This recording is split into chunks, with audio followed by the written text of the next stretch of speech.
Several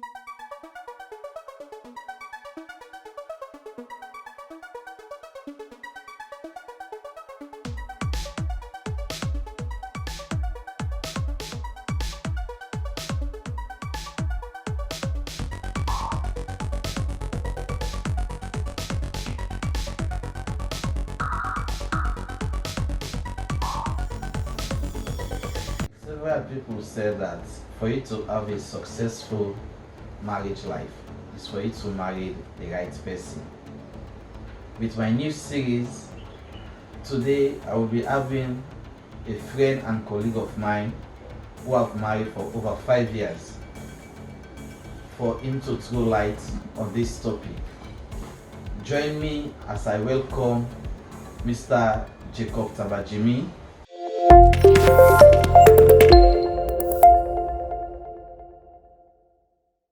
Good afternoon, Mr. Michael. Yes, sir. I have several questions for you.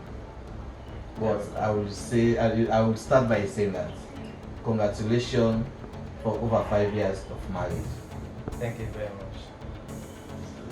Mr. Jimmy, the woman that you married to, Mrs. Jimmy, how do you know at the time before marriage that she was the right one? I was not a soothsayer, and I'm still not a soothsayer. I didn't have nothing supernatural to see something that has not happened or something that will happen in the near future to know who is this person and who is not this person. Firstly, you make up your mind. Secondly, you face the trials. You never try, you never know. I understood the very first people that made it to space.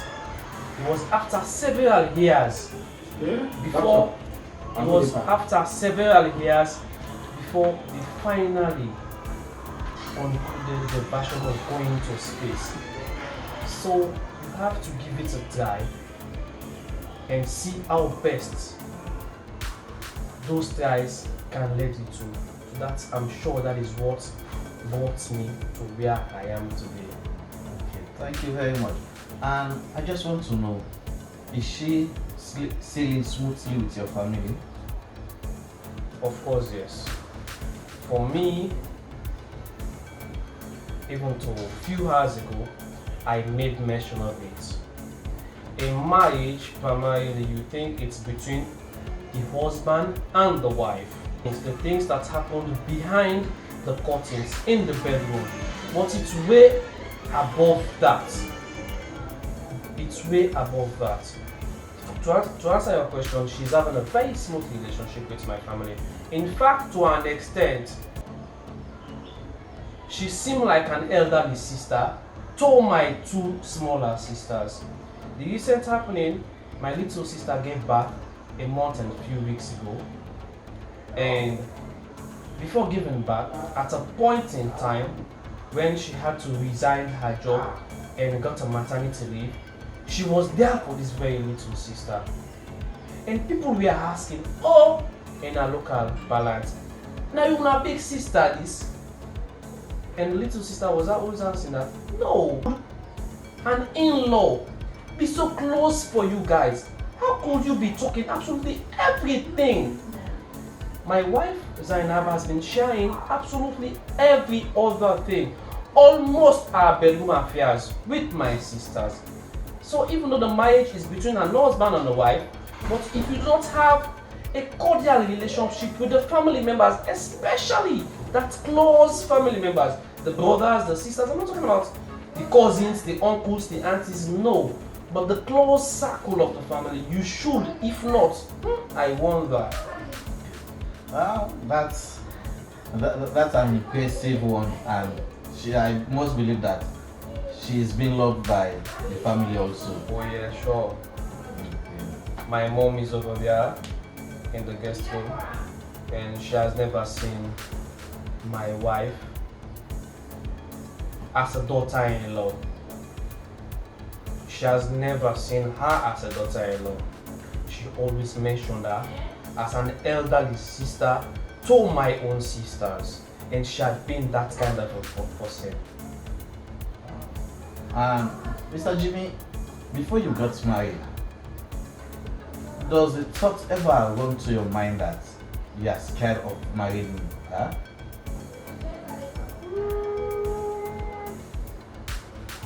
Going into venture,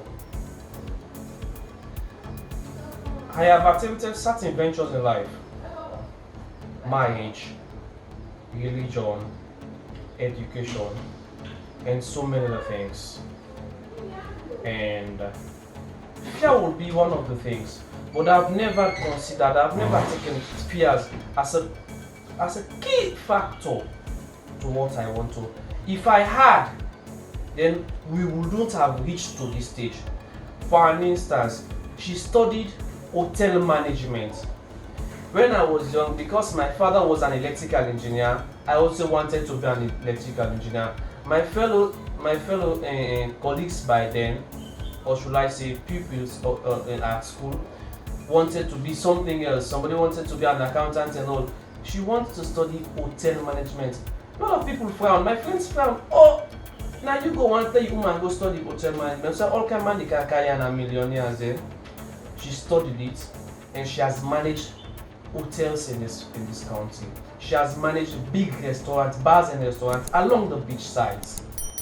If I had fear by then, considering the fact that she's a manager of this company, she is fine, she is this, she is that, she will be approached by so many other people that are more wealthier or possibly have more status than I. If that fear was in me, then I wonder if this relationship would have gone this far. Maybe you will not know. You have known us for the past 10 years, but maybe you think it's around that 10 years period. We've been dating for 19 years now, 19 bloody years. You hardly see a young couple these days being in a relationship for 19 years since SS2. SS2 simply means senior secondary school level. Oh yes, senior secondary school. Thank you very much, Mr. Jimmy, for that brilliant explanation. If I should say that, give an advice to young couples out there who want to enter this union, who want to enter marriage, what will you say to them? Firstly, I will say, court before you marry. I know people that are not caught.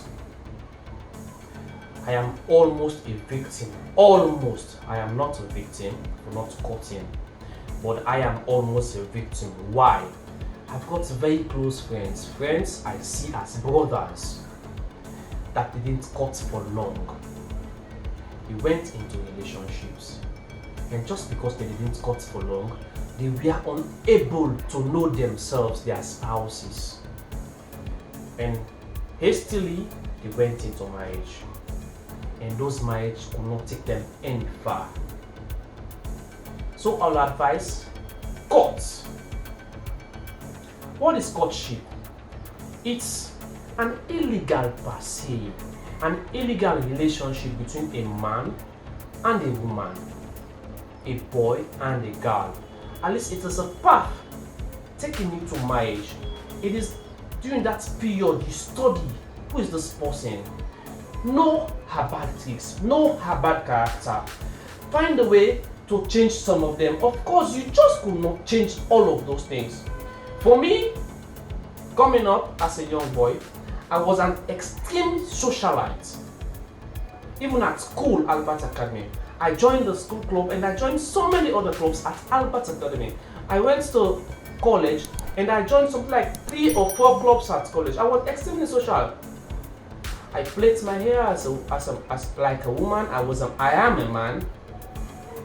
I pierced my ears and did so many other things. But during courtship, I realized I want this person, and this person is not the type. It's not that I am not his type, but the character I am pursuing by then was not her type. Not that I am not his type. I'm not her type. But what I was portraying by then was not what she wants or what the family wants, because her family didn't want somebody that could plait her hair. And her family didn't want somebody that could make shaba. Her family didn't want somebody that could pierce the ears. So what happened? Because I wanted her, how I wanted her and I fought for her, I was thinking that, oh, I want to settle down, I want to marry her in the future. And how would that be possible? It's not just between me and her, it's about our relationship. You ask the question, if my wife has a very good relationship with my family, and I had the thought that if I didn't have a very good relationship, if her family didn't see me as what they want for their daughter, then of course they won't accept me. So willingly I changed. I wasn't forced to change, but because I loved her and I saw all of these things before during courtship, so I changed. I started removing my pierce, and I never plait my hair. It's like in 15 or 14 years, I've never got an earring. I didn't even know what is shaba anymore. So I schooled myself along what she wanted and what the family wanted. At the end of the day, you could not imagine I was the worst friend going to their house, and today as I speak, I am the best in-law. Even those that they were admiring, by then I proved well than all of them. By now, the things I have done, other in-laws just could not do it because I courted. It's during courtship you know your spouse. Like, sorry, I am not finger pointing, or I need not to demean culture and traditions, but there is one, Fuller. I understood that the Fullers or the Fulanis, there are some they don't court. You just pick a wife for your husband and go. What if the husband or the wife snores a lot? If the wife snores a lot and the husband just could not bear it. I have seen a relationship. I have seen, not a story, I have seen a relationship, right, that have divorced, a marriage relationship that have divorced for a simple reason, just because they didn't court. For me, I have my bad habit, but because we courted for a period, a long period, she has accepted those bad habits. Some of them I have changed, some I just could not, so she accepted them. So for young ladies or young people coming up, court, that is one. Tell God means to change some and accept the rest. There are things you just could not change. There are things you just could not change. And because you just could not change those things, leave it in the hands of God. There are things my wife did not change about me. One of it is humanizing. One of it is humanizing. Nobody could change it. Not even my reverend father could change it. Myself, I sat down at a point, right? And I told myself, if I want to be a responsible man in the future, I want to be an example to others, then let me cut down. For the past 3 years, I haven't seen a club inside the club. I am a person that loves clubs. I love drinking, I love chilling and all the rest of it. For the past 3 years, I haven't seen a club. My home is my bar. Cut the ugly things that will drive you away.